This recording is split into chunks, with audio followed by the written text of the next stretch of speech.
அடிச்சுக்கும் ஆனா உடச்சிக்காது. அதாவது mood ஸ்விங்ல breakup message வேக வேகமா டைப் பண்ணி அனுப்பிச்சிடுறது. அந்த மூட்லாம் செட்டில் ஆன பிறகு அவன் பார்க்கல அப்படின்னு உடனே டெலிட் பண்றது. அவனா 10 பிள்ளைங்களோட சேட் பண்ணிட்டு இருக்கிறதுனால உங்க மெசேஜ் பார்த்துக்க மாட்டான். சோ இந்த மாதிரியான மனம், வாழ்க்கை முறை இப்படி இருக்கிறவங்களுக்கு இந்த லிவிங் டுகெதர் ரிலேஷன்ஷிப்பை நான் அக்செப்ட் பண்ணிக்கிட்டேன். நீங்க எப்படி ஒரு மரபு சாராத, மரபுக்கு எதிரான ஒன்றை, சமூகத்தோட ஒழுங்கை சீர்குலைக்கிற ஒன்றை நீங்க எப்படி சப்போர்ட் பண்ணலாம் அப்படின்னு நிறைய பேர் வந்து என்ன கமெண்ட்ஸ் மூலமா தாக்கி இருந்தீங்க. கொஞ்சம் பொறுமையா கேளுங்க. அதாவது முதல்ல நான் என்ன சொல்லியிருப்பேன்னா, டீனேஜ் மேரேஜ் பத்தி சொல்லியிருப்பேன். அதாவது யார் யாருக்கெல்லாம் லார்ஜ் ஜாயிண்ட் ஃபேமிலி இருக்கோ, இந்த மாதிரியான திருமணம் செய்யறவங்களுக்கு ஒரு நல்ல விஷயம் என்னன்னா, ரொம்ப சின்ன வயசுல இருந்தே நீங்க 2 பேரும் ஒன்னாவே உங்க வாழ்க்கையை பில்ட் பண்ண ஆரம்பிப்பீங்க. அதே மாதிரி பெண்ணோட மூட் ஸ்விங், ஆண் அந்த பக்கம் இந்த பக்கம் திரும்பி பாக்குறது, இது எல்லாத்தையும் உறவினர்கள் கரெக்டா சரி பண்ணிடுவாங்க. நீங்க நைட்டு லேட்டா வீட்டுக்கு வர முடியாது, தண்ணி அடிச்சு வீட்டுக்கு வர முடியாது, வீட்டுல சிகரெட் பிடிக்க முடியாது.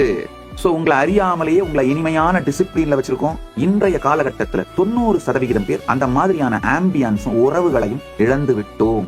அதனை வைத்து வாழ்ந்து கொண்டிருக்கின்ற 90% மக்களுக்கு லிவிங் டுகெதர் ரிலேஷன்ஷிப் தான் கம்மியான துக்கத்தை அளிக்கக்கூடிய பாதைன்னு நான் ஃபீல் பண்றேன். ஒன்னா வாழ்ந்து பார், ஒரு வருஷம் எப்படி உங்க 2 பேருக்கும் ஒத்து போகுதுன்னு பாருங்க. பெட்டர் அட்லீஸ்ட் லிவிங் டுகெதர்ல வாழ்ந்து பாத்தீங்கன்னா திருமணத்துக்கு முன்னாடியே புரிஞ்சிரும். லிவிங் டுகெதர்ல இருந்து பிரேக்கப் ஆகி போகணும்னு நான் சொல்ல வரல.